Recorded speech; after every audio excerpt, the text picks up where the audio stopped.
What's up, everybody? Welcome back to Call the Damn Leads, the show by sales professionals for sales professionals. I'm your host, Drewbie Wilson.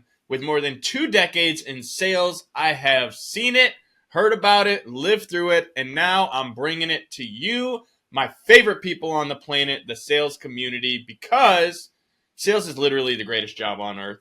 It gives us the opportunity to create the life that we want to live, to have amazing experiences, make crazy money, and hear about some crazy ass stories. And today's guest, he shared with me a couple along the way. I know he's got one for us today that's probably going to blow your mind.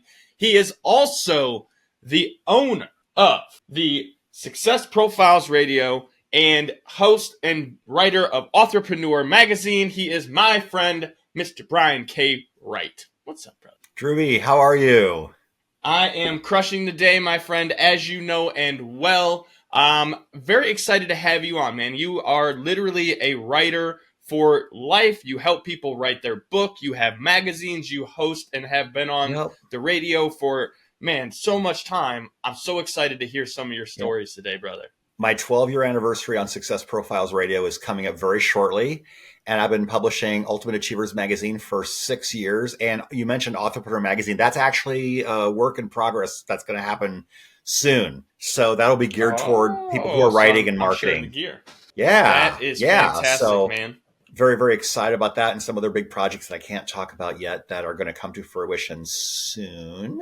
And all kinds of goodness is happening over here. I'm happy and grateful for it all. I absolutely love that, man. And I am grateful for you being here with us. I know you're very busy. You're running your business and you're, one of the most successful entrepreneurs I know out there, helping people share their message and put it out there. But I got to know, man, we got to hear that crazy sales story. So I know it's not necessarily sales directly, but it's so wild I had to bring it on the show. Right. Well, you made a post on Facebook recently to talk about some of the craziest things that have ever happened in your workplace. And I messaged you and I said, I don't think I should share this in the group, but I want to tell you privately and you can decide whether it's something that you want to share with the group or not. And here we are. So clearly you do. So I was the trainer in a call center. And on this particular occasion, I was given a short day because I wasn't training a class that week. So I showed up at 10 a.m. instead of 6 a.m. I was working in the quality assurance department. And when training classes came up, then I would train inbound and outbound salespeople and QA representatives. So on this particular day, I clocked in and I have to go through the break room to get to my desk.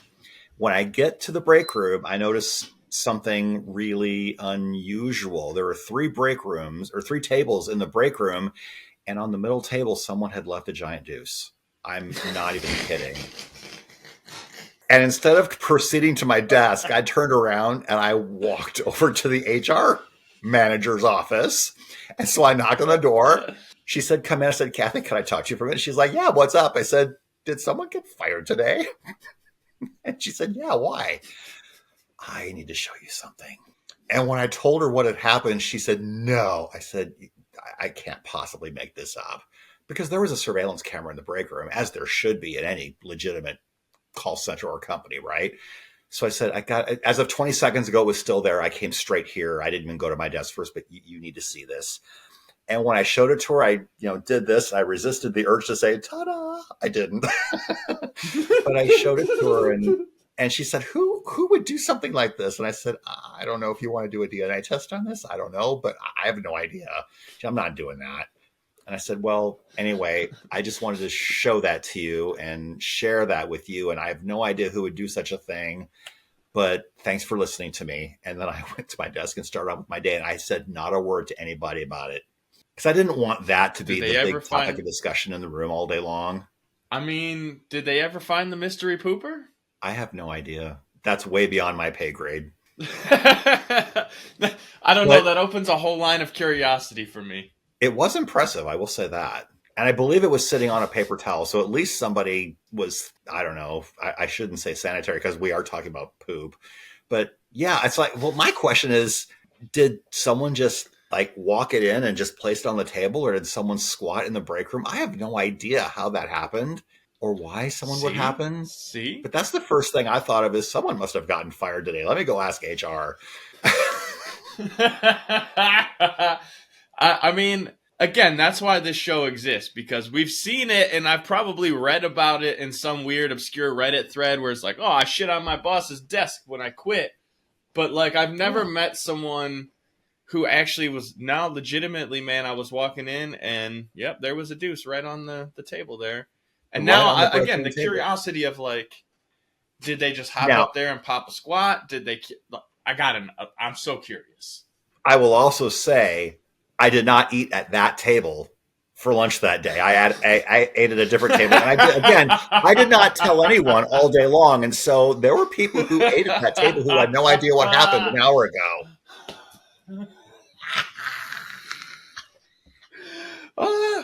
Oh, Brian. I just was totally channeling the Beatles. Let it be, let it be. Oh my gosh. Now, Yeah. I Well, mean, that was a that's a hell magical of a mystery tour I'll story. never forget. Oh boy, man. And not only are you hilarious, you're very punny.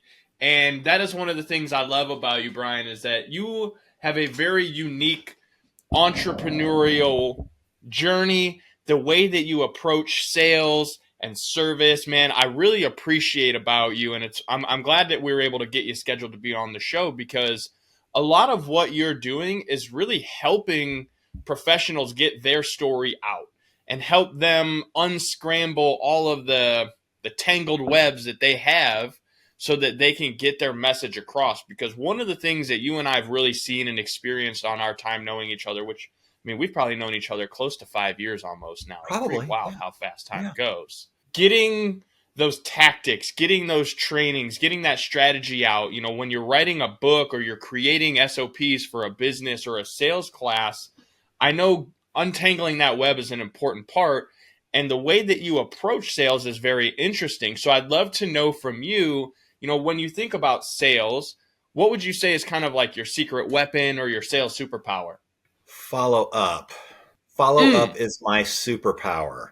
In fact, I frequently have people thank me for following up because my avatar is I help people who are established in their businesses, people who are busy and established in their businesses, get their message out to the world. I work with people who don't have time to do it themselves. They have the money and not the time. Because when you have time and not the money, I can't work with you, because if you can't pay me, I can't. I just can't give you. I'll talk to you. I'll talk to you for free and give you a couple ideas. But if you do that too often, I'm going to ask you to pay for coaching.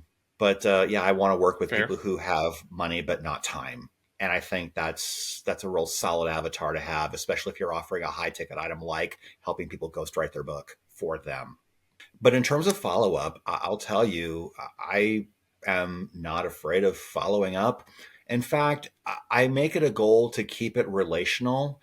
Whenever I am following up, I'll say something like, "Hey, I hope you're having a great day. Been a while. Love to reconnect soon." And they probably know what it's about, but I don't just blatantly mention it. Hey, have you thought about starting this book soon? I mean, I don't hit people over the head with it. And when I have calls with people that I'm catching up with, we talk about a bunch of stuff first. And when I sense we're getting near the end, I'll say, I know we talked one time about me helping you write your book. Is that's still on your radar, isn't it?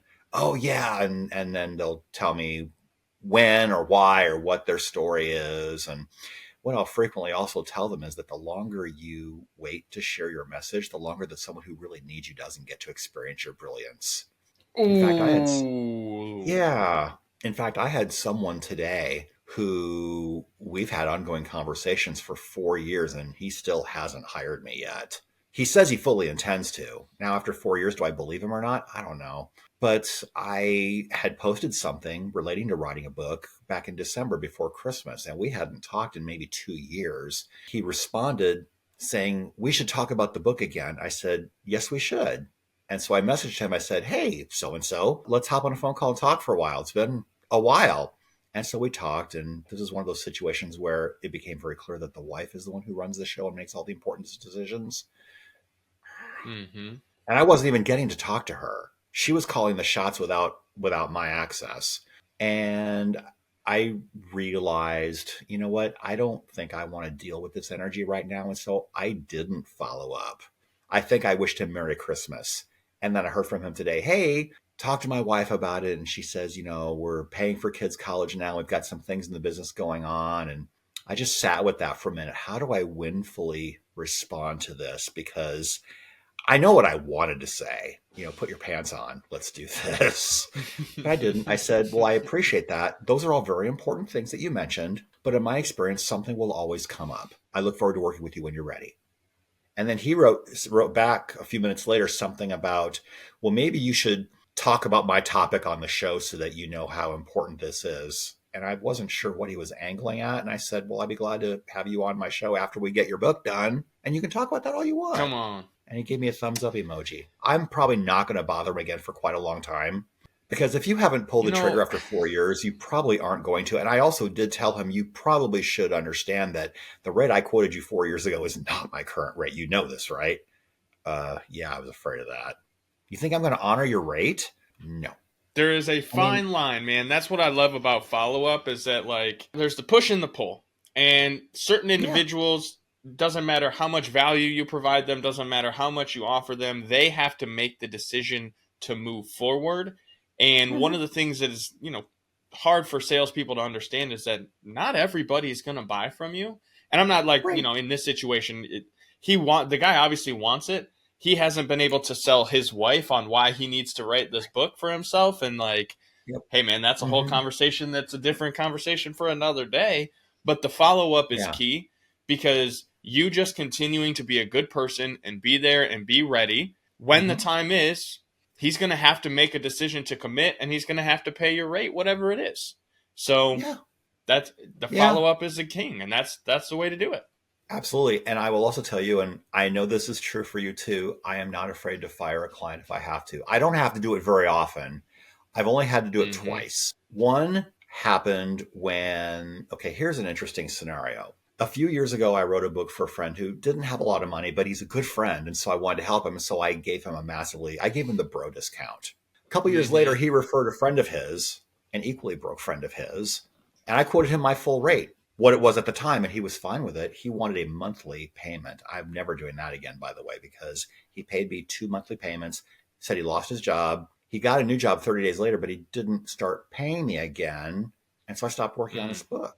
And then he got really angry. It's like, where's my book? I said, where's my money? And he insisted on seeing samples along the way. He was one of those really ultra demanding people. The people that pay the least expect the most. I'm sure you've experienced that. But after a while, he started talking about how much he hated my work. And I finally confronted him. I said, I think you're only saying this because, you can't afford me anymore. And so I think it's just best that we part ways right now. You've paid me 20% of my total fee, and you were expecting a completed draft of your book. That is not happening. And so I let him go. Expectations. And then the other client I had to fire decided that he needed to have a weekly meeting with me. I'm like, no, you don't need a weekly meeting with me on something that will take several months to do. He wanted to micromanage me. And that's not happening either. It's like, no, this is why I don't have a job. Well, I said it from the start, man. Sales is the one industry that allows you to literally create the life you want. You don't want to work with certain people. You don't have to work with certain people. You don't want to go to work at certain times a day. I mean, depending on what you're selling, you don't have to be there. That's what I love about entrepreneurship, is that freedom. Yeah. And that being said, I've worked with a lot of amazing clients. Some of them are people that you and I both know, and it was fantastic. And this is why I love doing what I do. I mean, I love helping people spread their message in their book, in their magazine, on my show, and people who work with me get to be on my radio show too. And I don't take every pitch that I get. A lot of PR agencies will approach me wanting to pitch their guests, and I've learned to recognize what a good pitch is and what a good pitch is not. I mean, don't say you're a fan of my show unless you can prove it. It's like, well, any monkey can say, hey, I love your show. So-and-so is really excited about coming on your show. Well, okay. Because I want to touch on something though, because I believe there's something to be said about the individuals who know they need to write the book. They feel called to write a book. There's that inner, just that calling, that feeling like, hey, I want to write a book. It's so, it seems so insurmountable for most individuals. And yet I just literally released my Call to Damn Leads book. This is book number 4 that I've written. I graduated with a 1.8 GPA. I failed sophomore English 2 times and now have written 4 books, 2 bestsellers. This one got to the top of the new releases. I don't know if it'll hit bestseller, but we're going to keep pushing for it. And more than anything, though, what I've learned is that by putting yourself in a position, working with a professional like you, Brian, to get that story out there, it is such an amazing feeling because you now have the opportunity to help so many individuals. And Yeah. I mean, really, what's the thing? If you're going to be an expert on a topic, you met with, maybe an expert financial planner or an expert roofer or whatever industry you're in, what's going to be more powerful, leaving your business card or being like, hey, man, I wrote the book on the topic. Let me leave you one of these and then give me a call when you're ready to take action. Yeah. And it's so interesting that you say that too, because when people ask me, should I write a book? I ask them to think about the questions that people ask them all the time. If you get the same questions over and over and over again, how much more powerful is it to say, just read my book? It's all here. Mm-hmm. Just read it. I'll sign it for you. I'll even give it to you if you want me to. But yeah, it's interesting. If I could, I don't mean to steer the conversation, but let's talk about confidently quoting a higher rate when you raise your rates. I mean, I'm sure you come up I with love that, that come up idea. against that. But yeah, I mean, now some of the people watching may not be in control of what they charge. If they're selling insurance or whatever, it's like, it's a rate. You don't get to choose that. But if you are offering a service where you get to control how much you are charging for people, here's, in my experience, a clue about when you should higher your rates. When you quote your rate to someone who says, oh, that's really reasonable. Shoot, I should have asked for a bigger number. I probably would have gotten it. Mm-hmm. And when you do raise your rate, quote it very confidently. When I raised my rate to my current rate, and I think it's probably been about 3 years now, the first couple times I quoted it, I wasn't extremely confident. I didn't get the sale. But the third time I quoted it, I ended up getting the sale, and I ended up getting paid in full. It was $10,000. What was really cool, here's a little trick that maybe you might appreciate this. If someone is hemming and hawing about whether to pay you in full or whether you should let them do payments, this guy was fully capable of making a paid in full installment, just pay once. He asked about payments, but earlier in the conversation, he had mentioned that he loved his Amex card because he could get a lot of points. He had a really good points plan on his Amex card. After a while, I finally said, wouldn't it just be a better idea to pay it all in full so you can have all your Amex points now? That's a great idea. Here's my card. Creative. Use what they tell you. I love that. They will tell you how to sell them if you're listening and out of your own head. You know what, Brian? That is such a great point. Yeah, they will tell you how to sell them. They will give you everything you need. When you're so one of the things that I talk about in the book actually is the calls process, and it's asking. Part of it is asking very specific questions and listening intently, because so many sales professionals fumble the bag because they want to tell the client what they need and why they need it, instead of asking questions so that the client can tell them what they want. And then as you're listening, you can explain to them how what they want is exactly in what they need. And what they need is the thing that you offer. And now all of a sudden, all of it makes sense. It's a lot like playing cards. Just because you have great cards in your hand doesn't mean you have to play them all, because you might talk your way out of the sale. Only play the card you need to play when you need to play it. Answer the question they're asking. Yeah, play the card that you need to play and then stop. Some people talk their way out of a sale because they want to show the customer how smart they think they are. They don't care how smart they think you are. They want their problem solved. They don't care about anything else about, that. They just want to know, can you solve my problem? And are you the right person to do it? And can they afford you? Do they want to pay you? And they're probably also thinking, do I really want to spend time with this salesperson in the fulfillment of my deal? Do I like this person? Is this person a pain to work with? I mean, I tell you what, if you're trying to sell me and you're a pain in the butt, I won't. If you make all kinds of assumptions about me that are not true, I probably won't work with you. In fact, I'll tell you a fun little story. Back in the 90s, I was a resume writer, and I had an office in a Sears store in a shopping mall. And so during lunch, I would walk through the mall, and there was a record store. And it was in December, so it was a couple of weeks before Christmas. And I was thinking that, I want to get ideas for maybe what to get my parents for Christmas that year. Well, young salesman comes up to me, mistakenly assumes that I'm shopping for myself. Hello, Christmas is 2 weeks away.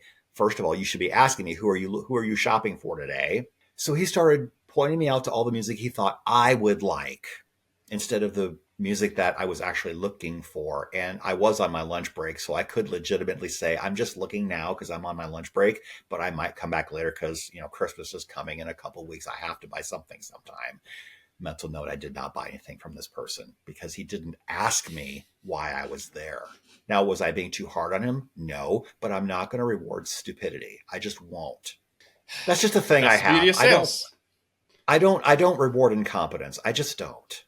You're not alone in that, sir. And it is really, it's a great awareness because I know I've done it too. I've assumed for people, I've made that mistake of saying, oh, well, clearly you're here for this thing and let me show you this thing. And that's what happens is we rush, we get in a hurry and we skip the process. Yeah. Great sales professionals, we have a process. It's when we deviate from the process that things get weird and things don't go right. And so I appreciate you sharing that because the truth is you don't have to do business with everybody. It's totally okay to fire clients and to tell people no.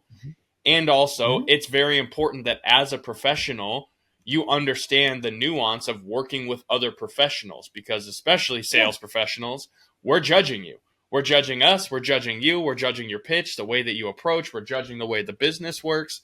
And so I love that you're very open and honest of hey, I don't want to work with someone who's not actively trying to work with me because sales is about service. It is about helping. And one thing I know about you, Brian, is you are always helping and providing value. You have, all of the content that you're sharing, the radio show, the articles that you put out. I know that there is so much value you're putting out, which is why I wanted to have you on the show. And also you had a pretty wild ass story for us. So I know time's running short. I don't want to keep you too long. What is the best way if they're, listening for someone to come and find you, if maybe they want to write a book or they're thinking about it, maybe want to learn more, how can they come and find you to learn about that process? I have a couple sites. One is writeabookforyou.com, writeabookforyou.com, spelled all the way out. And briankWright.com will share everything that I'm doing. I love that. Makes it easy on me. I'll make sure I put all that in the show notes. If you guys, gals, anyone who was listening today, if you got some value, if you felt entertained by Brian's story, do me a favor, share this with your friends, family, your auntie and all them, your favorite sales professionals. Put it on social media. Tag us at Call the Damn Leads. Let people know. We have fun stories on here. We have a good time. If you've got a story, I'd love for you to come on and share it with us. Now, Brian, before we get out of here, sales, it's a great industry.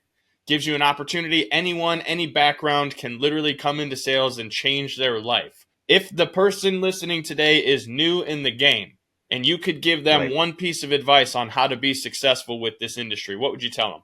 Don't chase the money. Don't chase the money. People hate commission breath and they can smell it a mile away. That's powerful. It's true. Yeah. It's very true. Not only should you have brush teeth and clean breath, if you have commission breath, it smells from a mile away. And the best thing that I learned in sales, and Brian, you'll probably relate to this, is that when you're truly focused on helping people, the money becomes a byproduct to the number of people that you can help. And the crazy thing is, man, when you're putting that energy into the universe, God, whatever you subscribe to, it will give you all you need to provide that help and that service. And again, money just becomes a byproduct of doing so. So I think that's fantastic, Brian. Thank you so much for that advice. Thank you so much for being here with us today. Any last words before we get out of here? Gosh, completely unrelated topic. Never miss an opportunity to pet your dog. I mean, that's a fantastic piece of advice. You never know. I love that. You never know. Well, yeah. Brian, it's been a pleasure, man. Thank you for hanging out with me today. If you were here, again, and you enjoyed it, share it on social media. Tell people about it. Tag us at Call the Damn Leads. If you have a crazy sales story, I would love to bring you on the show to share that story, to get it out to the world because, again, sales is awesome. There's crazy stories. And it's a good place for us to connect and learn and grow together. So head over to callthedamnleads.com/podcast. Send us your information. We'll book a time to bring you on to share your story. And as always, this is your reminder to get out there and call the damn leads. We'll see you on the next one.